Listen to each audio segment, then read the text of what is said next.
Caden Zola, thank you for that. Thank you for making the video about Star Citizen. The community needs more attention. Yeah, well, it's the tough thing about making content about Star Citizen is just that the community is kind of in its own little bubble, basically.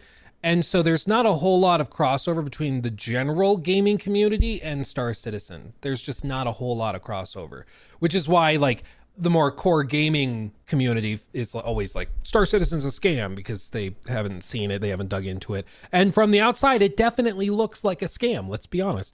But there's not a whole lot of crossover. So when I do videos on Star Citizen, it's always really interesting to see the hardcore community that knows Star Citizen really well and the more casual community that doesn't know much about it, but has heard all of the insanity surrounding it. But that's the big like difficulty for them right now, is that like they are going to have to find a way to appeal to the more casual crowd. And that's not going to be easy because Squadron 42 is the single player campaign. And that single player campaign, they want to sell to like Far Cry fans. They want to sell that to Starfield fans. Like they want to sell that to the average gamer to get a bunch more cash. But all the stuff they're doing on the Persistent Universe side, I think is such a turnoff to those players. It's not going to end well when they try to do that. And I don't think they realize it, that you can't just be that insane and greedy and have no repercussions in the casual side of gaming. You know, I think they're being very short-sighted with it. And they're used to really, really pushing the monetization boundary. And now they're surprised that things aren't going so hot. How would Star Citizen development end? Would they just delist it and not sell it anymore, or just keep it offline with no more updates? The problem is with Star Citizen, as far as I understand it, you can't do that game offline. Squadron 42, you probably could, but the Persistent Universe stuff is built on crazy complex server infrastructures and setups. You can't just like take it offline. So for them, like the problem is they've expanded to a global development studio. They've raised $800 million and they're actively losing money now. And their expenses are growing as they try to finish the game, Squadron 42, and as they try to get, you know, the Persistent Universe to like a full launch version. So their expenses are exponentially growing. You know what I have to do. You know what I have to do. Their expenses are exponentially growing. So we'll do expenses in red, you know, and maybe this year we're right here. Okay. So next year it's going to be even higher as they try to finish it. And that's pretty standard for video games, is that you throw a ton more people on the game right before launch to polish and to do all the other stuff. Marketing gets lumped in there. So expenses are growing exponentially, but their income is not. Like their income might have initially been like this. And so it technically is growing exponentially, but not at the same rate as their expenses are. And they are right here. And right here, like they're starting to lose this amount of money, which this amount they can eat. By next year, they're losing all this cash, which is much harder to swing. That's a good bit tougher, is losing all of this cash. And that doesn't work. And so their hope is that Squadron 42 can launch maybe like here, and that leads to a huge skyrocket in revenue, and then they're okay for another year or two while they finish the Persistent Universe and then release that to the broader public. My argument though, like the average gamer, I think has zero tolerance for the sheer level of greed going on in that in-game store. The average gamer, like I would guess 99% of you guys, if I asked you, hey, are you interested in this microtransaction? It's for a $1,500 spaceship. Most of you are going F that. Most of you are like, there's no way that's real, right? But it is. It's a macro transaction. Yeah, most of you guys are like, what is wrong with you?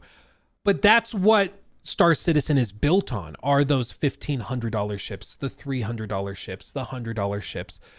And that for most people is just out of the question. You know, so I think anybody who's interested and is okay with spending that kind of money is already aware of Star Citizen and has already spent a lot of money with them. I think taking it to the broader public doesn't magically introduce another 5 million players who spend that kind of money. You know, I just don't think. I think the whole premise, which is we'll get it to the launch version and then we'll release it and we'll get 5 million more players and they'll spend money like this and then we'll make billions.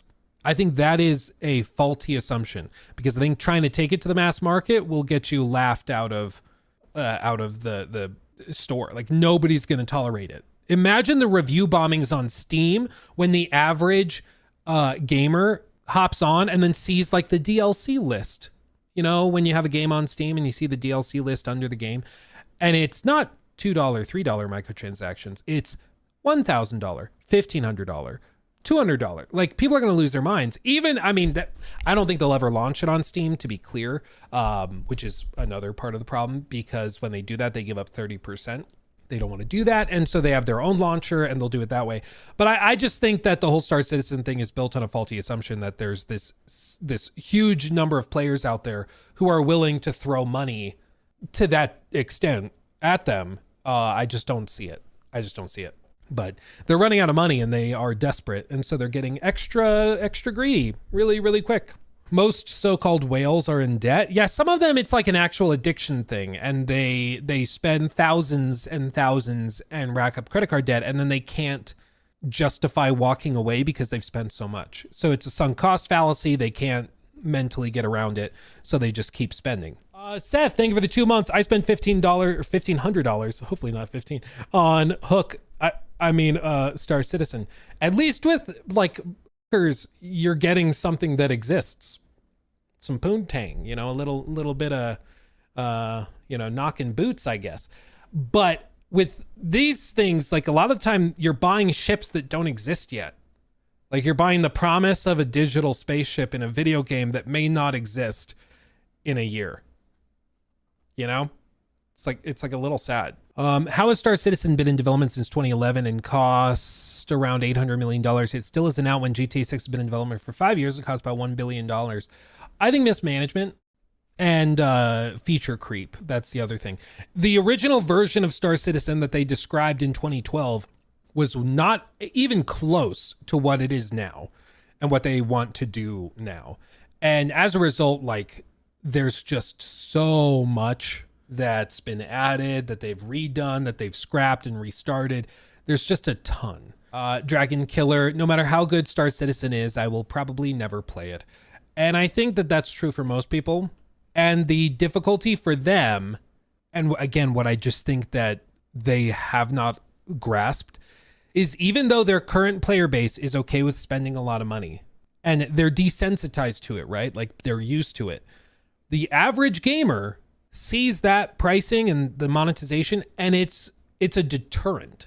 They're not desensitized to it. They see it and they go, F that, and they don't bother getting into the game to begin with.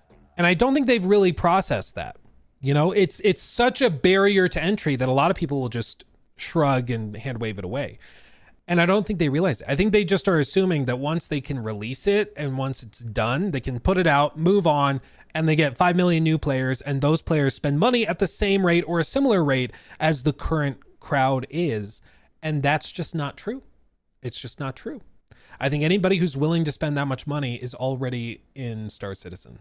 Maybe a few stragglers here and there, but I really, really don't think that it's...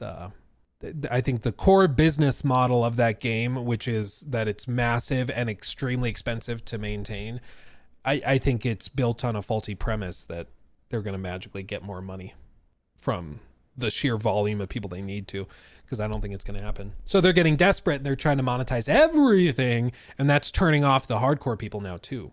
And it's true of all games. Once your hardcore players move on, you're done.